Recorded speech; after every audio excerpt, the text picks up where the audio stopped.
Enfim, pessoal, bom dia. Vamos para a nossa terceira aula de Fundamentos de Algoritmos, né? Na aula de hoje, vamos tratar um pouco sobre métodos de representação de algoritmos. Bem que nas últimas duas aulas falamos um pouco, demos uma introdução falamos de pseudocódigo, né? Seria como você pode descrever coisas do nosso cotidiano no dia a dia. Obviamente, quando a gente faz isso, há um problema. Coisas do dia a dia, há muitas, se acontecer isso, se acontecer aquilo, por exemplo, eu dei um exemplo que é do cotidiano, por exemplo, fazer um omelete, pô, mas se não tiver o fogo, se não tiver a panela, se não tiver azeite, enfim, se o gás explodir, o botijão voar, então existem muitas coisas que são variáveis que, digamos, são externas, que nós não temos controle, isso acaba dificultando um pouco a definição do algoritmo em si, né? Na nossa disciplina, né, foi preciso falar isso antes de falar de fato do que nós vamos fazer. Por quê? É preciso entender que tem coisas que nós projetamos que não estão nos nossos alcances. E é bom que nós pensemos como resolver esses problemas. Porém, a maioria dos problemas que vamos resolver é dentro de um domínio que nós temos total controle, digamos assim, né? Hoje vamos ver a questão dos tipos de processamento, de como é processada essas informações e como criar um fluxograma. Não sei se vocês já tiveram a oportunidade, ou vou criar um fluxograma, ou sabe o que é um fluxograma, né? Mas hoje a gente vai aprender a usar o fluxograma como uma ferramenta para desenvolver os nossos algoritmos. Belezinha? Então, o primeiro tópico é o método de representação dos algoritmos, né? Então, primeiro dos métodos que nós já vimos foi os pseudocódigos, né? Então, vou começar com ele e depois voltar para o fluxograma. Então, o pseudocódigo nada mais é do que a representação das transições usando qualquer linguagem de programação, né? É meio que quase que direto. Você acaba descrevendo de fato o que está acontecendo ali. Então, isso é uma grande vantagem, porque mesmo que você não saiba programar, saiba uma linguagem de programação, você consegue descrever etapas de um processo, né? Seja um processo matemático, por exemplo, eu quero calcular o volume de uma caixa d'água. O que eu preciso? Eu preciso da área da base vezes a altura. Mas que área da base é essa? A caixa d'água é redonda, é quadrada, é retangular, é triangular, é trapezoidal, né? Enfim, mas você consegue fazer isso sem necessariamente ter uma linguagem de programação. Com a linguagem natural falada mesmo, você conseguiria. Então, a grande desvantagem é você precisa aprender as regras de pseudocódigo. Que regras são essas? É aqueles enquanto faça, se não faça. Então você precisa meio que criar uma biblioteca de palavras que você precisa saber, né? Já no fluxograma, você pega o pseudocódigo e em vez de representar por meio de texto, você vai fazer uma representação gráfica, né? Então, você interliga cada um dos blocos e a grande desvantagem do pseudocódigo, aqui você precisava saber as regras de pseudocódigo, que seriam essas palavras reservadas. Já no fluxograma, você precisa aprender a simbologia, né? Então, se você está começando um programa, existe um símbolo de começar. Se está entrando a variável, existe um símbolo de entrar a variável. Se você está fazendo uma decisão, existe um símbolo que representa realizar uma decisão, né? Então, você acaba, de certa forma, tendo que aprender a linguagem do pseudocódigo para poder fazer essas operações. No meu caso, eu gosto muito de pseudocódigo, assim. Muito, não, desculpa, muito de fluxograma, porque eu sou uma pessoa muito visual. Então, eu preciso sempre ver o que é que está acontecendo para eu compreender. Tanto é que, quando eu estava na universidade pagando essa mesma disciplina, eu sempre levava papel e caneta. Então, antes de começar a programar, eu desenhava todo o fluxo do que era o meu programa. O professor passava, ficava olhando assim, todo mundo programando direto, e meu papel todo rabiscado, assim, tipo, começa aqui, daqui vai para cá, depois volta para cá, depois volta para cá, e meio que eu compilava tudo na cabeça, e só depois eu ia lá e escrevia o código. Então, isso me ajudou muito para escrever códigos mais rápido, porque eu não perdia tanto tempo. Por exemplo, vou escrever aqui, tá, tá, tá, tá, tá, tá, tá. Não era bem assim. Volta, reescreve a função, porque eu não entendi direito o problema. Então, o fluxograma ajuda muito nisso. Você começa a descrever, visualmente você consegue perceber como é que está se encadeando as ideias. Isso ajuda a identificar falha, erro de segurança, né? Inconsistência, né? Às vezes você não entendeu direito o problema, que é a maioria dos casos que acontece. E é a coisa mais comum de acontecer quando você está trabalhando. Você vai para uma reunião com o seu chefe ou com a equipe de desenvolvimento, cada um começa a falar uma coisa, você acha que entendeu, até entregar. O cara chega e entrega, pô, tá aí, fiz. Aí o cara diz, pô, não era isso que eu estava querendo, não. Mas você falou que era. Por quê? Porque não foi bem especificado, detalhado, feito isso.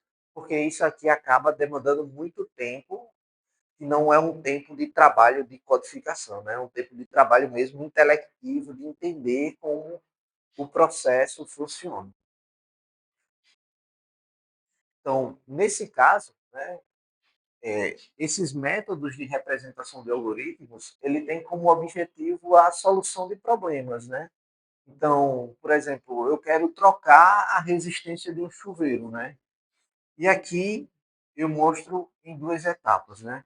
Eu tenho um algoritmo que ele pode ser um algoritmo narrativo, ao invés de a gente estar fazendo inicie, faça isso, faça aquilo outro, faça aquilo outro. Você descreve narrando o que você precisa fazer, né? No caso aqui, ele vai dizer adquira uma resistência nova e localize o chuveiro a ser manipulado. Em seguida, abra o chuveiro, retirando a resistência defeituosa, coloque a resistência nova, feche o chuveiro. Após, descarta a resistência defeituosa. Beleza. Então, aqui vocês, pelas aulas passadas, começam a ver alguns problemas, né? Ele nem testou se realmente estava queimada, ele pressupôs que estava ok, enfim, mas não precisa se preocupar com isso, né? Já quando eu represento na forma de algoritmo, eu vou ter tem uma resistência nova, ela precisa se conectar ao meu chuveiro, né? Eu faço a operação no meu chuveiro, né? Tá vendo aqui que cada símbolo desse tem um significado. Ou seja, esse aqui representa pegar, né? No canto superior esquerdo, né? Esse aqui, fechar, né? Esse aqui, colocar. Os tracejados, agora no canto superior direito, né? Eu estou falando do esquerdo, né? Com tracejado largar, abrir, retirar, né? Então, nesse caso aqui, ó, é esse símbolo aqui. Então, pegar o quê? Uma resistência nova, né? Pegar ou ir até o chuveiro, né? Aqui ele diz o quê? Esse símbolozinho aqui, pontilhado, é de abrir o chuveiro. Colocar, aqui, retirar e colocar, né? Retirar é pontilhado, então retirar resistência defeituosa. Se está completo, colocar. Colocar resistência nova. Aqui, fechar, né? Fechar o chuveiro e aqui esse símbolozinho é de largar, né? Que seria isso aqui. Largar a resistência defeituosa. Obviamente, isso aqui é só um exemplo e esses símbolos não são padrões de fluxograma. Mas você, se você quiser, você pode criar os seus próprios símbolos de fluxograma.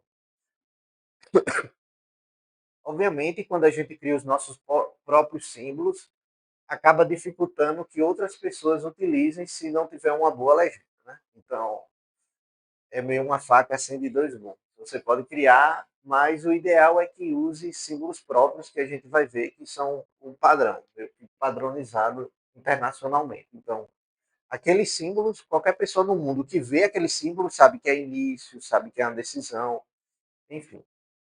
Então, com isso você já começa a perceber que você tem uma facilidade maior de enxergar o fluxo do processo e os principais casos de uso, né, que podem ocorrer e falhas que podem ocorrer durante o processo.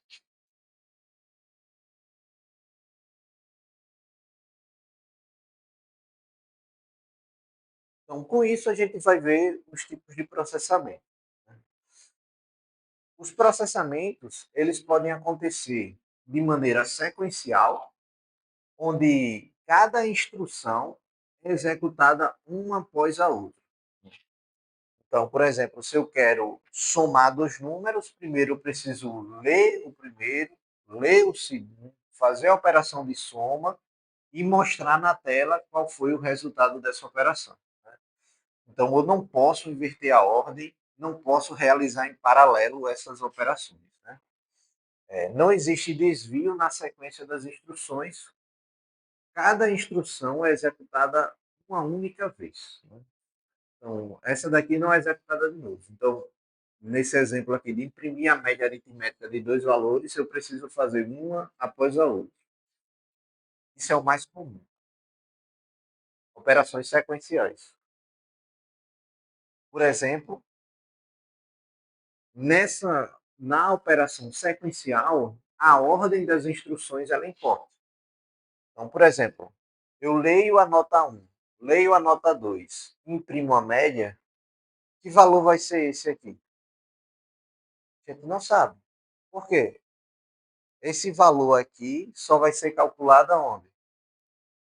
Embaixo. Na computação, quando isso ocorre aqui, esse valor que é impresso aqui é um valor qualquer da posição de memória, que a gente nem sabe o que é que tem lá. Vai dar erro? Provavelmente não, se a variável já tenha sido declarada. Então, se eu já declarei a variável lá, dizer, ó, isso aqui é um inteiro igual a média, né? Inteiro de média. E eu não disse qual é o valor inicial dela, esse valor inicial aqui é um valor aleatório da memória. Por quê? Toda vez que nós utilizamos variáveis dentro de um programa, ele pega um espaço da memória do meu computador e diz que é daquela variável. O que é que tem naquele espaço? Tudo, inclusive nada, né? Como diria o poeta, pode ter tudo, inclusive nada. Mas não vai dar erro se já tiver sido declarado. Porém, o resultado disso aqui vai ser inconsistente e não condiz com o propósito do programa. Né? Do mesmo jeito, se eu fizer dessa forma aqui, tiver média igual nota um mais nota 2 dividido por 2. Né? Qual é esse valor aqui? Também a gente não sabe. Por quê? Não lemos a nota um nem lemos a nota 2. E só em seguida imprimimos a média. Né? Então, o jeito correto é, sempre que for fazer algum tipo de operação matemática, se certificar que os valores que estão sendo operados aqui foram definidos anteriormente. Né? E é uma boa prática sempre que, quando for definir qualquer variável, inicializar ela com um valor.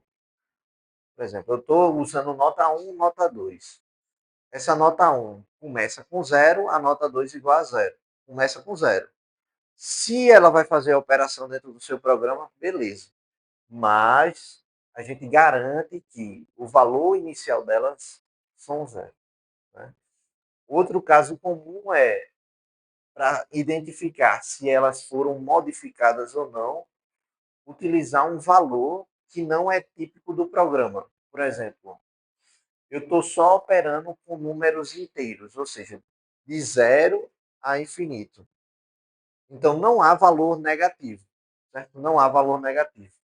Então eu posso inicializar essas com menos um. e essa aqui com -1. Por quê? Se em algum momento esse valor aqui aparecer -1 lá embaixo, significa que o processamento do meu programa não utilizou essa variável. Ela está do mesmo estado que é inicial. Então a gente pode adotar essa estratégia também. Né? É bem comum fazer isso. Ou -1, ou 9999, enfim, ou -9999, vai depender. Né? Isso aqui, quando mais à frente, quando tivermos desenvolvendo os nossos programas, é importante sempre pensar nisso, estratégias de mitigar erro de programação. Às vezes você simplesmente esquece de usar ela. Ela está lá definida, tal, não vai aparecer erro em canto nenhum. Porém, ela não foi utilizada no cálculo.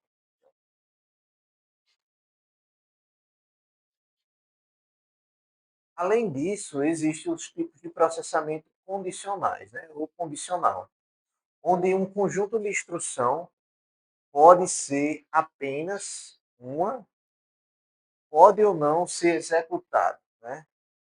O típico caso disso aqui é o se. Né? A instrução só vai ser executada se acontecer alguma coisa. Né? Então, se eu tiver. Opa, ver se está funcionando. Né? Se eu tiver se aqui acontecer, faça A mais B. A mais B, por exemplo. Né?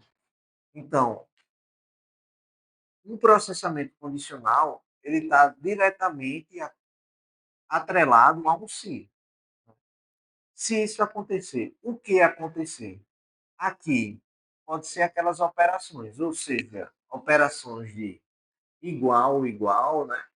Ou seja, se uma variável é igual a outra, se uma variável é maior que a outra, maior, igual que a outra, menor do que a outra, menor, igual do que a outra. Então, se tudo isso acontecer, ou qualquer uma dessas operações, né? Além dessas operações aritméticas, também há as operações booleanas, que é ou e i, né? Que aqui é a or, né? Ou and, né? Se uma coisa acontecer e a outra coisa acontecer, faço isso. Né? Então, esse processamento aqui, ele só vai existir e só vai ser executado se existir uma condição que atenda esse processamento. Né? Então, ela depende dessa condição. Não necessariamente de uma, mas depende de uma ou mais condições, que é, ele diz, uma condição que é isso tudo aqui, né? Mas dentro disso aqui, pode existir diferentes condições. Por exemplo, que x seja maior do que 10 e y seja menor do que 2. Então, isso aqui tem que acontecer e isso tem que acontecer para que essa condição toda aqui ocorra, para que eu consiga fazer o meu processamento. Então, se a condição testada for verdadeira, o conjunto de instrução é executado. Tranquilo, pessoal? Tranquilo? Se tiver dúvida, pode falar. Então, um exemplo disso aqui, né, é imprimir o maior valor entre duas notas lidas. Então, primeiro, eu leio uma nota, leio a segunda nota, e só aqui eu digo, se nota 1 for maior do que nota 2, o que eu devo fazer? Imprimir nota. Se não, imprima a nota 2. Né? Se nota 1 for maior, eu imprimo nota 1. Se nota 2 for maior, eu imprimo a nota 2. Lembra lá, né? Quando o se não precisa de condição, porque ele é a condição contrária do primeiro se. Né? Se nota 1 é maior que nota 2, significa que a nota 1 é maior. Então, essa condição é atendida. Se não isso, significa o quê? Que nota 2 é maior, ou se não, significa que nota 2 é maior do que nota 1. O contrário, né? Aqui eu estou dizendo que nota 1 é maior do que nota 2. Se não, que seria o contrário disso, seria que nota 2 é maior do que nota 1. Então, eu não preciso colocar aqui que é meio implícito, né? Se isso aqui não pode, porque é o contrário. Não pode, né? Então, nesse caso, eu vou ter isso aqui ou isso aqui, né? Ou seja, se isso aqui ocorrer, é esse conjunto de instruções aqui que vão ser executadas. Ou seja, nota 1, nota 2, prima, nota 1. Se não, é esse conjunto de instrução aqui que vai ser executado. Isso aqui vamos usar muito. Acho que um dos primeiros exemplos é ordenar um conjunto de números. Sei lá, eu digito 1, 2, 3, 4, 5, que eu sei que é o maior e o menor. Como a gente faz isso, né? Então eu preciso fazer o quê? Se e se não. Né? Se um é maior que o outro, eu vou ordenando, colocando o primeiro, o outro segundo, enfim. Né? Então eu preciso utilizar essa estrutura condicional. Outro tipo de processamento são os processamentos com repetição. Né? Isso aqui, um ou mais conjuntos de instruções, ele é executado por um número definido ou indefinido de vezes. Né? Por que definido ou indefinido de vezes? A gente vai ver mais com calma mais à frente. Mas, por exemplo, se eu tenho uma condição que ela nunca é atendida, aquilo vai se ficar repetindo para sempre. Por exemplo, se eu tiver enquanto, enquanto x for menor do que 10, faça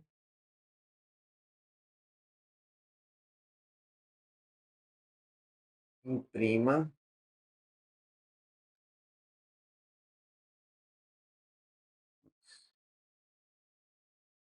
certo?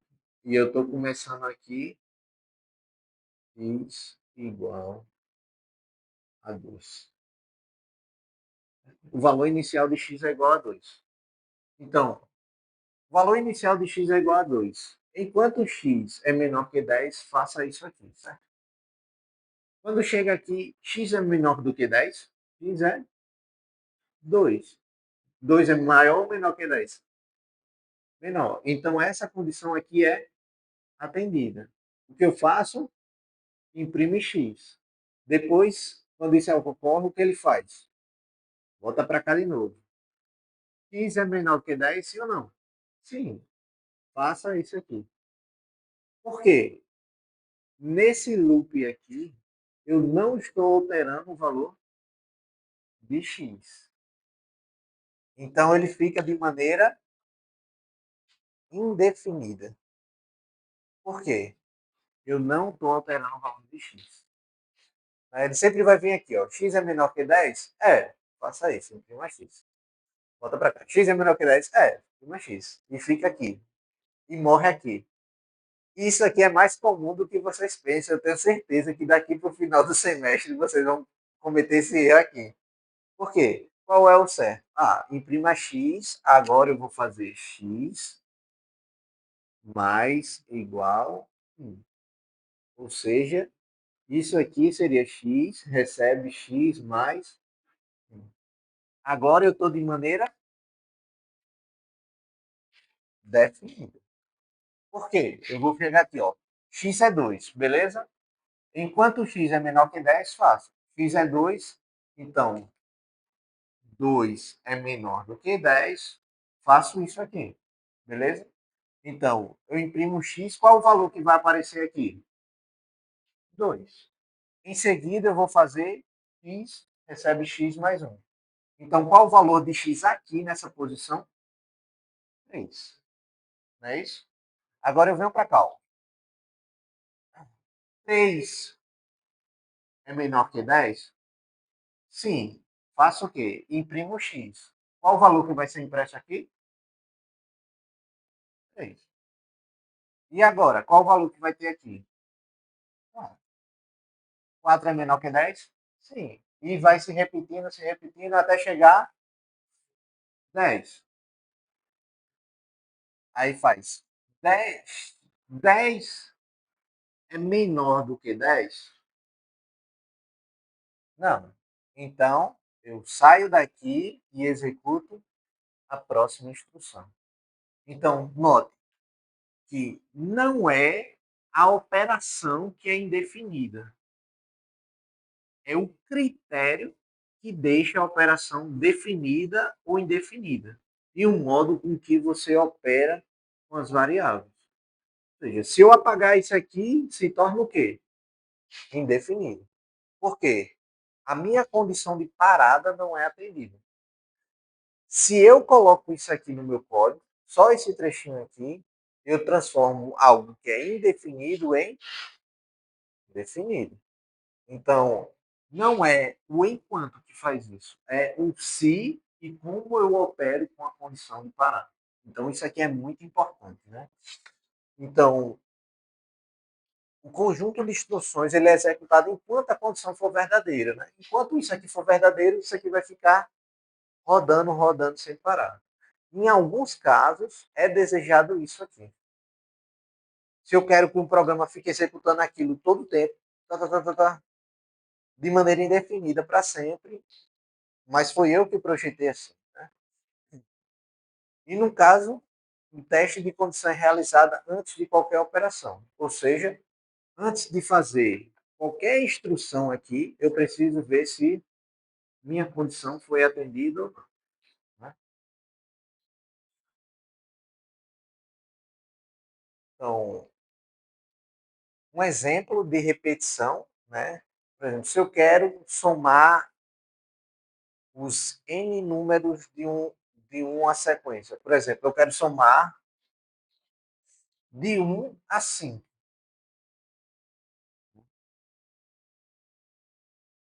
Quero somar de 1 a 5. Eu quero a soma, né? Quero somar 1, 2, 3, 4, 5. Né? Então, para fazer isso aqui, eu tenho que fazer enquanto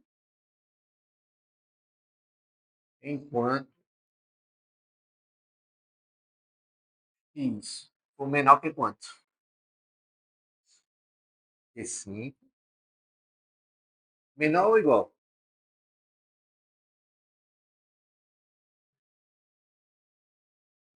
Menor ou igual. E aí? Menor ou menor ou igual? Hã? Menor ou igual. 2 menor ou igual. Menor ou menor ou igual? O que você acha? Eu quero somar de 1 a 5. Somar todos os números. Fazer 1, 3, 6, 10, 15, né? O resultado tem que dar 15, né? Isso aqui tem que ser menor ou menor ou igual?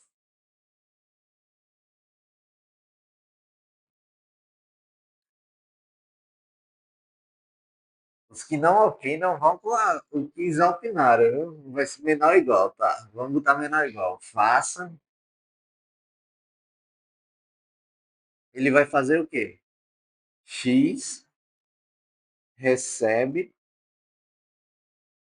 Dá para fazer assim?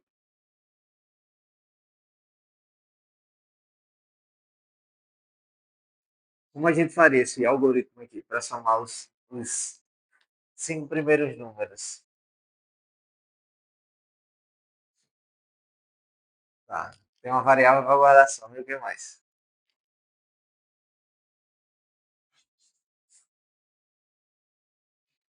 O x tem que começar com 1. Tá, beleza, vamos lá. X começa com 1. Eu tenho uma variável que guarda a soma. Soma. Ela começa com quanto, essa variável? Zero. Beleza. E agora?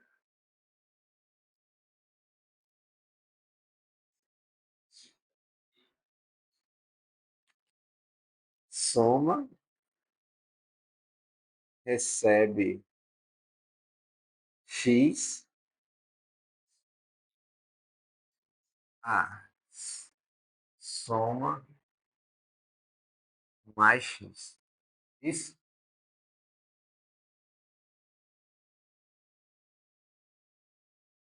Depois incrementa x em 1. Pode ser assim? Pode ser assim ou pode ser assim também, né? A mesma coisa. X recebe x mais um. E aqui, soma poderia também ser assim, né? Soma de x, né? Dá para enxergar aí não, né? É a mesma coisa, né? Vamos executar esse código aí. Então, x começa em 1, né? Aqui no nosso. Então, vou falar. X começa em 1, x é menor do que igual que 5, beleza. Soma começa em 0, então soma na nossa primeira rodada vai ser quanto? 1, né? Vou colocando aqui do lado, certo? E agora o x agora vai ser quanto? 2. Então o x agora é 2. 2 é menor ou igual que 5? É. Então eu faço isso aqui. Agora a soma é 1 mais 2. Dá 3. Agora o x é quanto? 3. Volta para cá. 3 é menor ou igual que 5? Sim. Então, soma, que é 3, vai somar, e aí? 6, né? Por quê? A soma é 3, o x também é, x é 3, a soma é 3, né? Então, isso aqui vai ficar 6. O x agora é quanto? 4. 4 é menor ou igual que 5? Sim. Agora a soma é 6 e o x agora é 4. Então, o resultado aqui é 10. O x agora vai virar quanto? Sim. 5 é menor ou igual que 5? Sim. Volta para cá. A soma é 10. O x é. E agora aqui vai virar 6. 6 é menor ou igual que 10? Ou menor ou igual que 5? Não. Então, o resultado aqui de soma, se eu colocasse aqui, imprimir soma, qual seria o resultado? Que foi 15, né? Então, o resultado aqui é 15. Então, significa que o algoritmo que nós fizemos para calcular a soma de, dos 5 números de uma sequência, né, os 5 primeiros números de uma sequência, funcionou. Né? Para deixar isso o mais genérico possível, eu poderia dizer que aqui, no lugar de 5, é n, e aqui eu faria leia n. Então, se eu quero calcular os 10, n igual a 10, vou repetir tudo isso. O resultado aqui vai ser a soma dos 10 primeiros números de uma sequência. Isso aqui é bem importante, esse tipo de coisa. Por quê? Você pode calcular. Beleza, a gente está fazendo para 10, para 5, é fácil fazer na mão. Agora imagine para 1000 números, 1 milhão de números. Né? Então isso aqui acaba sendo uma ferramenta bem útil. Né? Tranquilo?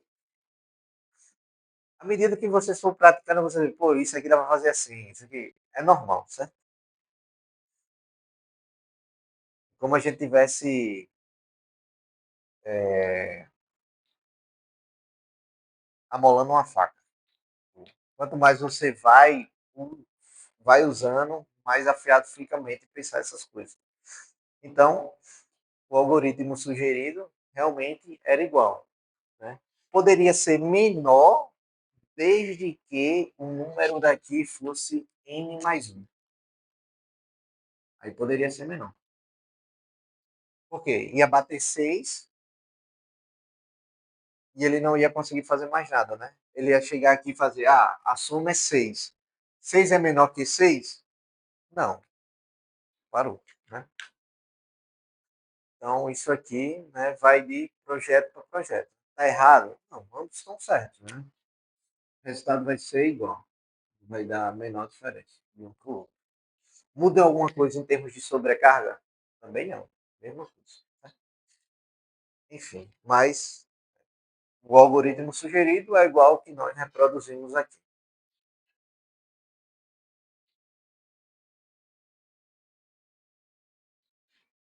E agora, ele diz assim: outro tipo de processamento com repetição é imprima a média dos números positivos digitados, né?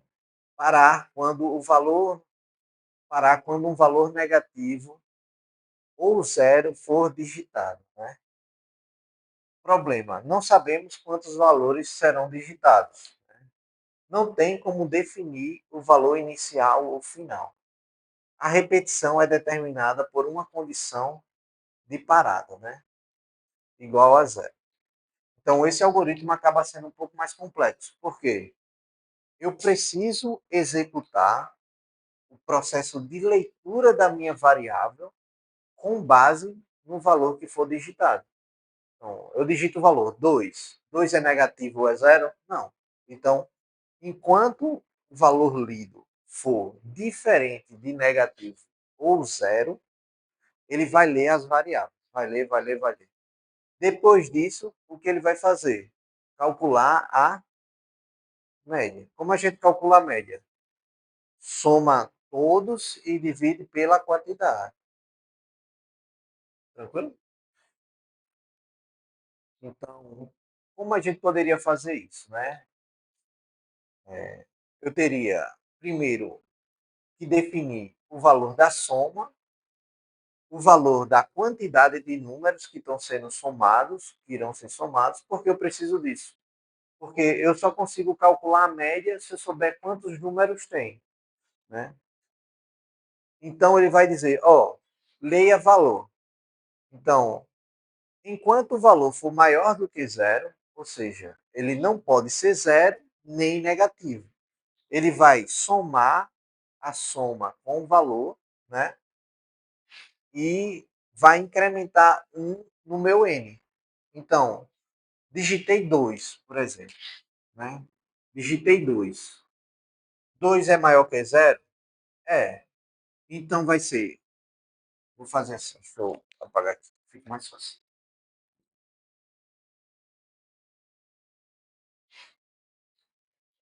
Então, vou só reescrever aqui. Fica mais fácil. Eu soma igual a zero.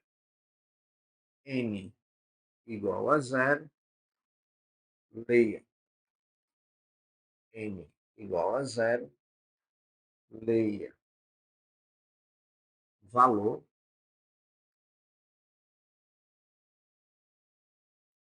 E esse algoritmo tem um problema. Vou falar por quê.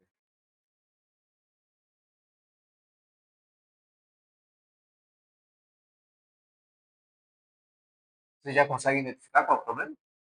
Ou não? Sim ou não? Valendo um aperto de mão.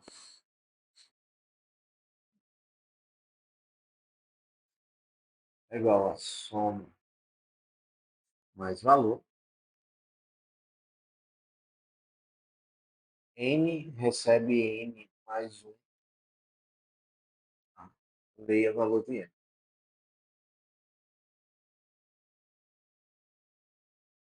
Leia valor, imprima, imprima soma.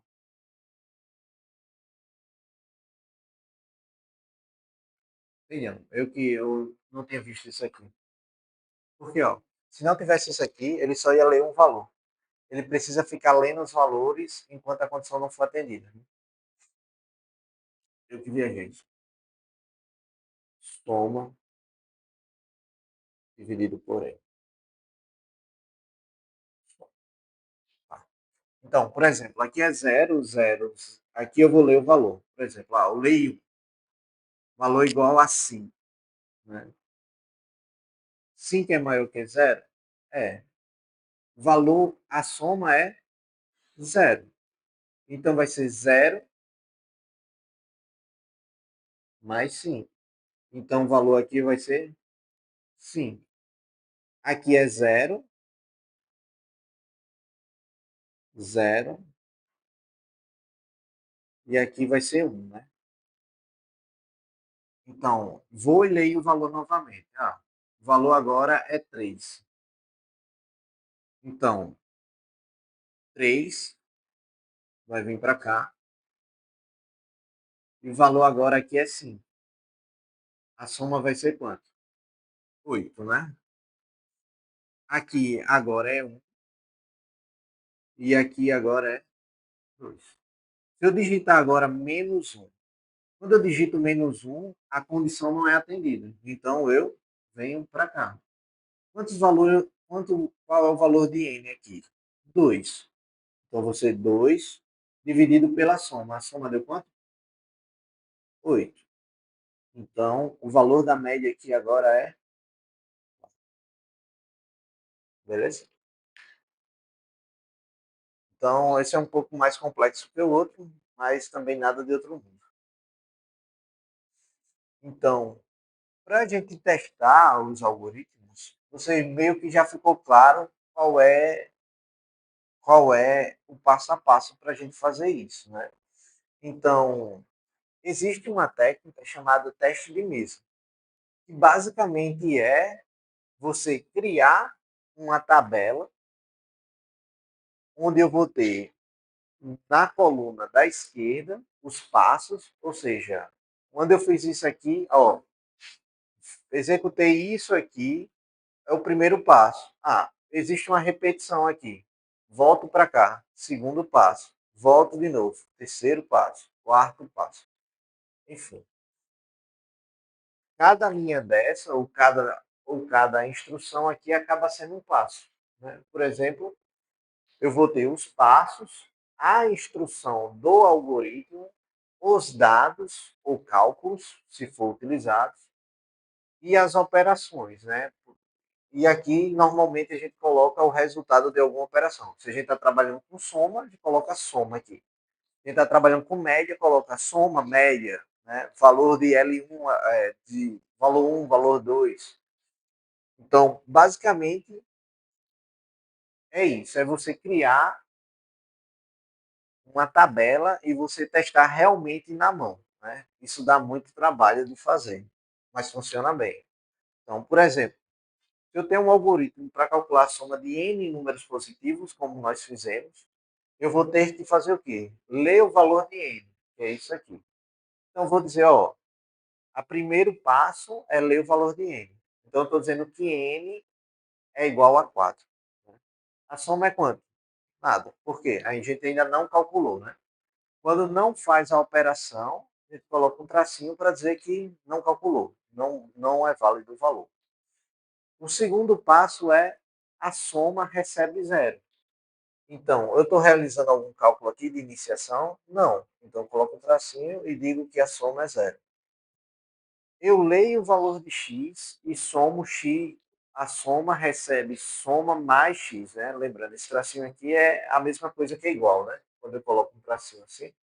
Estou dizendo que essa variável aqui está recebendo essas coisas que estão aqui. Seja lá o que for, a soma, multiplicação, divisão. Né? Então, ela está recebendo. Eu estou lendo o valor de x, né?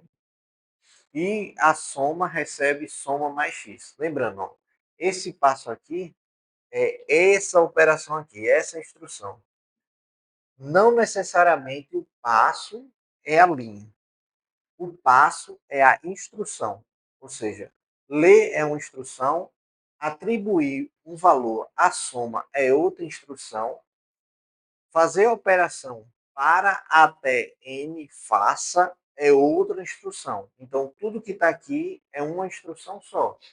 Né? Então, ó, por isso que ele coloca 3.1, 3.2, 3.3. Ou seja, na instrução 3, ele está executando 3 passos. Né? Na 3.1, que é o primeiro passo, ele está fazendo soma recebe soma mais x. Né? Nesse caso aqui, o x é 3. A soma vai ser 0 mais 3. Então, o segundo passo, no caso aqui agora a soma é 3. Então, a soma que antes era 0, agora é 3. E o x agora é 8. Então, vai ser 3 mais 8, 11. Agora o x é 2. E a soma antes era 11. Então, vai ser 11 mais 2, 13. Né? E assim sucessivamente. Né? O x é 7 e o valor da soma passada é 13. Então, 13 mais 7, 20. Né? Depois que acabar isso aqui, eu escrevo o valor da soma. Então, a soma é 20 e a resposta obtida é igual à esperada. Né? Então, o algoritmo que nós fizemos está correto. Né? Então, eu queria somar esses números aqui dispostos. Né? 3, 8, 2 e 7, para saber qual é o valor deles no final. Né? Então, isso aqui é bem importante, fazer essas operações. Quando estamos programando mesmo, a própria IDE ela fornece essa tabela aqui, no modo de depuração. Você consegue ver, toda vez que você executa uma linha, ela atualiza essa tabela. Executa outra linha, ela vai atualizando, vai criando as variáveis e vai atualizando cada uma delas. Quando a gente começar a programar mesmo, eu mostro para vocês onde é que vai estar essa tabela. Mas ela está armazenada dentro do próprio programa que vai ser utilizado para fazer o desenvolvimento dos softwares. Né? Então, o passo a passo para fazer isso é o seguinte. Né? Então, o primeiro é escolher um caso de teste. Né? Então, normalmente, não se testa um código do começo ao fim utilizando uma tabela. Imagine, você tem um código de 300 linhas, você ia executar um código de 300 linhas utilizando uma tabela, uma folha de papel. Não existe isso, né? Então, normalmente você escolhe pedaços dele. Eu quero ver só a questão da soma, só a questão do cálculo de exponencial, só o cálculo de área. E daí você testa. Né? Tem o algoritmo na mão, né, para fazer isso, e prepare a tabela de teste, onde eu vou ter a etapa, o passo de execução. Repito, que não necessariamente é a linha, pode ser a instrução, por exemplo, enquanto, se, né? Os cálculos a variáveis de estado, ou seja, qual é o valor de cada uma das variáveis daquele cálculo. Por exemplo, se eu estou calculando o volume, área da base vezes altura. Né? Então, eu estou calculando o volume de um tanque de um reservatório que está enchendo. Então, a cada instante de tempo t, eu vou ter um valor aqui de água. Né? Então, cada instante de t vai ser o quê? Um passo do meu cálculo. Então, eu preciso saber. A área da base vai mudar? Não. Mas a altura, que eu calculo o volume, sim. Porque à medida que o tempo passa, a altura vai subindo. Né? Então, são as variáveis de estado. E aqui alguma observação que você possa colocar. Então, dá para fazer tudo isso aqui utilizando o Excel. Então, você meio que consegue criar o seu software só utilizando o Excel e fazendo ele fazer operações com as células da planilha. Né? Não é algo muito interessante fazer não, porque dá muito trabalho. Então, você executa cada passo da instrução e isso é bom para você identificar e entender bem o problema. Né? Então, você vai e registra na tabela os valores que estão sendo lidos, qual é o cálculo feito, os valores das variáveis e a saída, se houver. Né? Nem sempre há algum tipo de saída. Às vezes tem, às vezes não. Então você vai e compara com os resultados esperados com os obtidos. Ou seja, se você quer um software para calcular os N valores, você pode testar na calculadora na mão mesmo. Ah, 2, 3. Ah, eu sei que 1, 2, 3, a saída tem que ser 6. 3, 5, 9. Qual é a saída esperada? 14, 17. Então você já sabe, com coisa simples, se vai atender ou não, né? Então, se der certo, massa, seu algoritmo está certo, né? Para aqueles casos.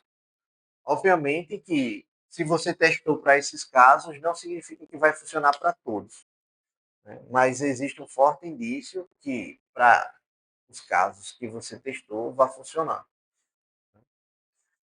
E se for diferente os resultados, você precisa revisitar o seu algoritmo para ver o que é que está acontecendo com ele, né? Ver se há algum tipo de erro, se as variáveis foram declaradas corretamente. E daí você repete para outros casos. Né? Isso aqui é muito importante. Entra no conceito de teste de software. Né? Vocês vão ver mais à frente, mas existe um profissional só para fazer esse tipo de coisa. Só para tentar fazer com que seu código não funcione. Que é um engenheiro de teste. Então, ele desenvolve teste para testar exaustivamente seu código. Ou seja, se eu colocar um valor, se eu colocar um A, se faltar uma variável, o que acontece? Então, ele desenvolve testes só para isso. Né? Tranquilo? Então, agora vamos de fato ver a questão do nosso fluxograma, como a gente faz para criar e projetar esses fluxogramas. Antes de tudo, né, o que é um fluxograma? Um fluxograma nada mais é do que uma técnica de representação gráfica que pode ser utilizada, que pode se utilizar de símbolos previamente convencionados. O que eu tinha falado antes. Você pode criar a simbologia do seu fluxograma? Pode. Mas o tipo de adoção vai depender das pessoas, né? Então, normalmente a gente utiliza as que é padrão do mundo, né? E ele usa para definir a descrição clara e precisa do fluxo ou sequência de processos. Obviamente, isso aqui não é usado só para desenvolver algoritmos, né? Isso aqui pode ser utilizado para qualquer coisa na vida. Então, você consegue definir fluxo de processo só com desenhos, né? E pode ser sua análise e feito um redesenho. Então, se não parece correto, você pode redesenhar aqui. Né? Por exemplo, isso aqui é o fluxo para vir para uma reunião. Né? Então, eu tenho um início, eu acordo, tomo café, ligo o computador, tem reunião de aula, né? Sim, assistir a aula, jantar, dormir, o fim do dia. Se não, eu vou jogar. Então, basicamente a vida, né? O que ela se resume. Se vai ter aula, sim, venho da aula, né? Não, vou jogar. Mas você vê que dá para representar qualquer coisa, né? E aqui você já começa a perceber alguns símbolos padrões. Por exemplo, o início é sempre com esse círculo aqui, né? A decisão é esse outro símbolo, né? E a gente vai ver cada um deles com mais calma. Então, quando vamos falar dos elementos do fluxograma, eles podem ser definidos desta forma aqui. Né? Então, o primeiro símbolo ele pode ser o terminador. Né? Ele é usado para indicar o início e o fim do seu algoritmo. Então, eu não posso simplesmente chegar, vou criar um fluxograma do meu algoritmo. O início, uma estrela, né? Depois, não é assim. Então, existe um símbolo padrão, que é esse círculo assim, né? Não é um círculo, né? Essa figura geométrica é um retângulo de bordas abauladas. Né? Parece um tic-tac. Para indicar o sentido do fluxo de execução, eu posso utilizar setas. Né? Essas setas, ela vai conectar um processo ao outro, né? Então, se eu tenho assim, eu posso ter isso aqui assim, né? Essa seta, ela pode ser sempre direcional ou ela pode retornar para o outro processo. Então, posso voltar para cá. Não necessariamente a seta precisa sempre seguir reta. Ela pode ir voltando. Não tem problema fazer isso. Esse retângulo pontilhado, ele faz a declaração, né? Então, ele delimita seções de declaração de variáveis. A gente vai ver mais à frente alguns exemplos. Quando eu quero fazer entrada de dados, eu utilizo essa simbologia aqui. É um trapézio, né? Seria isso aqui. Se eu quero atribuir alguma coisa, por exemplo, eu quero fazer um cálculo, né? Ou eu utilizo o retângulo. Se é para saída de dados, por exemplo, imprimir na tela, saída de dados. Ler uma variável, entrada de dados, né?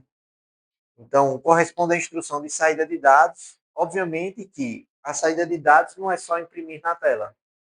Por exemplo, pode ser ligar a impressora. Deixa eu ver outra aqui. Hã? Não entendi, desculpa. Pode ser download, pode ser gerar um arquivo CSV, gerar um arquivo Word. Tudo que for saída é esse símbolo. Tudo que for entrada, por exemplo, clique do mouse, o touchscreen da tela, né? E o desvio condicional. Então, o desvio condicional ele é muito importante porque ele vai definir. Né? Por exemplo, eu posso dizer, fazer o meu desvio aqui. Né?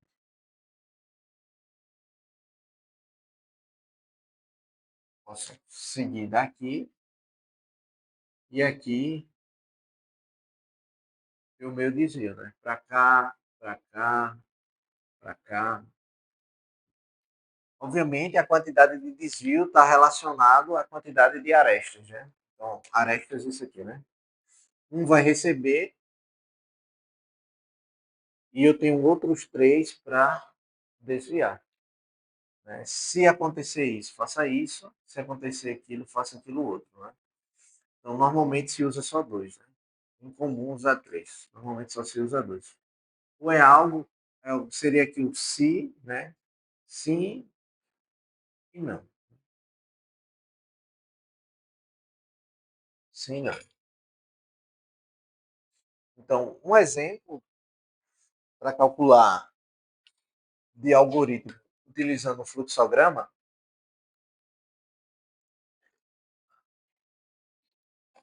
é esse de calcular a média dos alunos.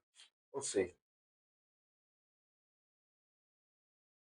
o de saída também pode ser esse símbolo aqui, certo? Eu vou ter início, né, do meu algoritmo. Sempre vai começar assim, início, fim, como o pseudocódigo, início, fim. Esse aqui é o símbolo de ler as variáveis. Então, eu leio N1 e N2. O quadrado é para fazer qualquer tipo de operação matemática. Né? Então, a média vai ser N1 mais N2 dividido por 2. A saída da média vai vir para um de decisão. Aqui eu preciso ter uma condição que já não é.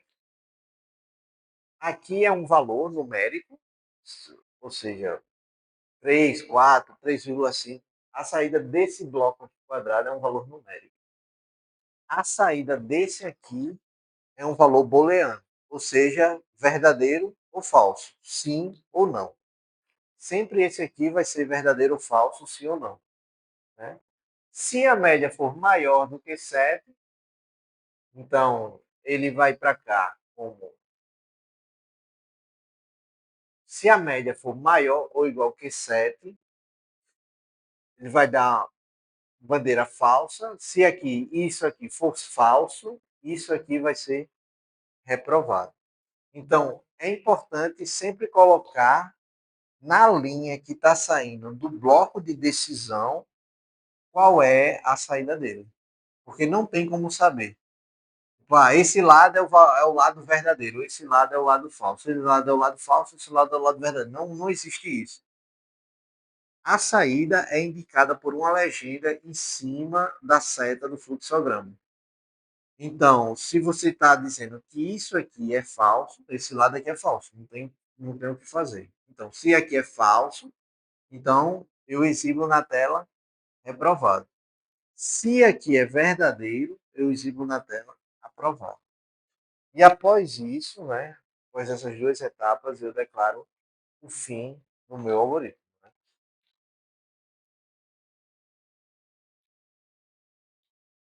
Então, o segundo exemplo é efetuar a leitura através do teclado de um valor inteiro e retornar no monitor. Né? Então, eu vou ter o início do meu algoritmo. Lembra, né? Caixinha pontilhada é declaração de variável. Ela é uma variável n do tipo inteiro. Né? Se ela é inteiro, ela não suporta 3,2, 5,1, nem suporta A, né? B, ela só suporta valores inteiros. Quem são os valores inteiros? Qualquer número positivo ou negativo que não seja fracionário. Então, primeiro eu declaro a minha variável, em seguida eu realizo a entrada de dados. Ou seja, eu digito no meu teclado, o que eu digitar vai ser salvo na variável n. Né? Então, ele vai ser salvo na variável n e esse valor aqui vai ser exibido no meu monitor. É só isso que ele faz. Né? E fim do meu programa.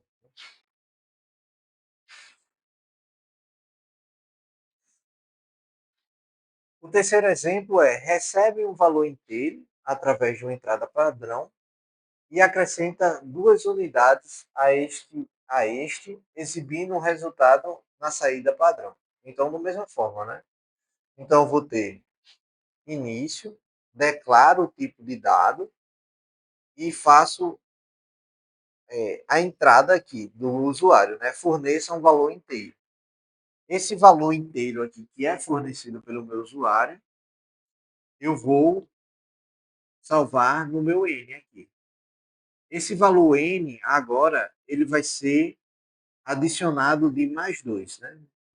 Basicamente, o que esse programa está dizendo assim, leia um valor no teclado, some mais 2 e mostre para o usuário. É isso que ele está pedindo, né? Então, a saída é isso aqui, né? Então, eu exibi na tela essa mensagem aqui, o usuário digitou o valor de N, esse valor que o usuário digitou foi salvo aqui. Em seguida, eu peguei esse valor, somei de 2 e exibi com essa mensagem. O valor fornecido, acrescido de 2 unidades, resulta em N. Né? E fim do meu algoritmo. Então, são algoritmos bem simples.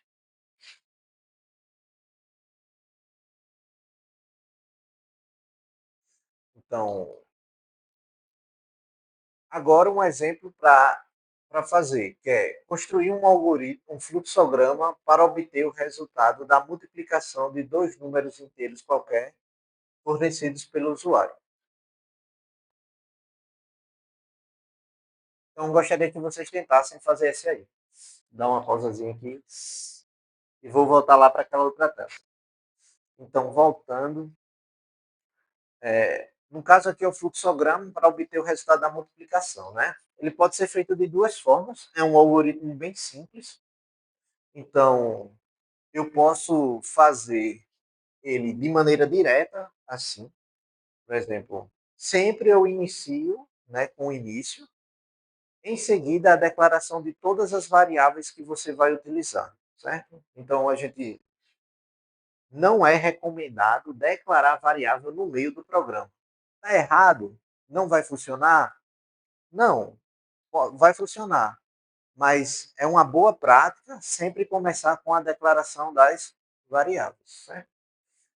Em seguida, você precisa mostrar para o usuário o que ele deve fazer. Então, sempre é bom, se você está fazendo uma calculadora, dizer, ó, você deve agora realizar uma multiplicação. Forneça o primeiro número, forneça o segundo número, né? Eu estou cadastrando um usuário. Simplesmente você não vai estar lá, leia e-mail, leia nome. Pô, mas o usuário, o que, que ele vai fazer? Não tem nada na tela, a tela está preta, né? A gente vai ver quando for compilar o mesmo código, vai estar lá, preto. Eu não sei exatamente o que fazer. Então, sempre tem uma saída de dados indicando o que o usuário vai fazer, né? Em seguida, o que o usuário digitou vai ser salvo nas nossas variáveis. Eu posso fazer aqui a minha operação, né, e dar a resposta. Ou eu posso, ao invés de ter res recebe N1 vezes N2, ter aqui, no lugar de res, N1 vezes N2. Já aqui. Não tem problema. Pode ser das duas formas, certo? Isso aqui é um jeito. O outro jeito é igual ao que você fez, que é eu fazer de maneira separada. Então, eu vou guiando ainda mais o usuário. Né? Então, eu declaro as minhas mesmas variáveis no começo. Eu vou dizer, digite um número inteiro como multiplicando. Digito salvo N1. Depois eu dou outra mensagem. Digite o segundo valor. Salvo em N2. Em seguida, eu faço o quê? Resultado vai ser N1 vezes N2. Pode fazer assim?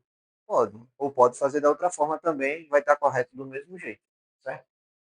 Mas sempre lembrando, o usuário, ele tende a não ser uma pessoa perspicaz, né? E não entender o que você quer que o programa faça. De fato, ele chegou, viu uma tela. O que é para eu fazer aqui? Não sei. Né? Então, o papel do programador é ser um facilitador na vida do usuário. Não deixar que ele cometa erros. Então, quanto mais explicações você colocar para o usuário, melhor. Porque ele vai se guiar. Né? Menos chance ele tem de errar. Tranquilo, pessoal? Então, a nossa aula se encerra por aqui. Muito obrigado. Até a próxima.